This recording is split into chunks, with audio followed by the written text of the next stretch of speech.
বন্ধুরা, voter list থেকে কিভাবে নিজের এপিক নাম্বার দিয়ে নিজের নাম দেখবেন যে 2026 সালে এসআইআর লিস্টে আপনার নাম আছে কিনা। এখানে তিনভাবে করা যায়। একটা হচ্ছে এপিক নাম্বার দিয়ে, একটা হচ্ছে আপনার ডিটেলস দিয়ে, আর একটা হচ্ছে মোবাইল নাম্বার দিয়ে। ডিটেলস কী দেবো, মোবাইল নাম্বার দিয়ে কিভাবে করব, এপিক নাম্বার দিয়ে কিভাবে করব সব দেখাচ্ছি। এইভাবে মোবাইল নাম্বার দিয়ে করতে পারেন। চলুন প্রথমে দেখে নিই এপিক নাম্বার দিয়ে কীভাবে করব। প্রথমে আমরা এখানে ল্যাঙ্গুয়েজটা সিলেক্ট করে নেব। এরপরে আমি আমার এপিক নাম্বারটা দিচ্ছি, আমার যেটা ভোটার কার্ডের নাম্বার আর কি, সে নাম্বারটা আমি দিলাম। এরপরে আমি স্টেট সিলেক্ট করলাম ওয়েস্ট বেঙ্গল। তারপরে আমি ক্যাপচা দিলাম। ক্যাপচাটা দেওয়ার পরে আপনি যখন সার্চ করব আমার যে লিস্টে নাম উঠেছে সেটা দেখিয়ে দেবে।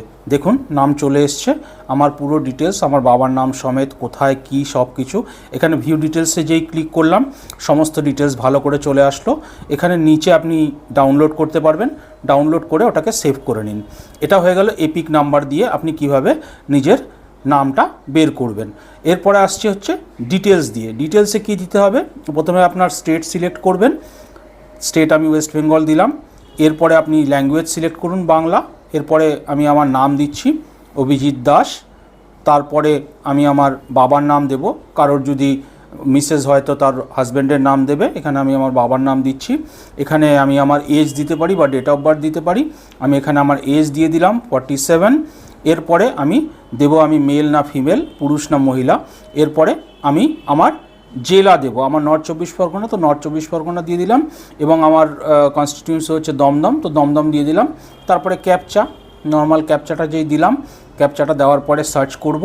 সার্চ করলে আপনি সেই একই ডিটেলস কিন্তু চলে আসবে। মানে একটা এপিক নাম্বার দিয়ে দিলাম, আর একটা আমি নর্মাল ডিটেলস, আমার নাম, বাবার নাম, আমার এজ, সমস্ত কিছু দিয়ে দিলাম। এখানেও ভিউ ডিটেলস করলাম, সমস্ত কিছু চলে আসলো। এখানেও আমি ডাউনলোড করতে পারি।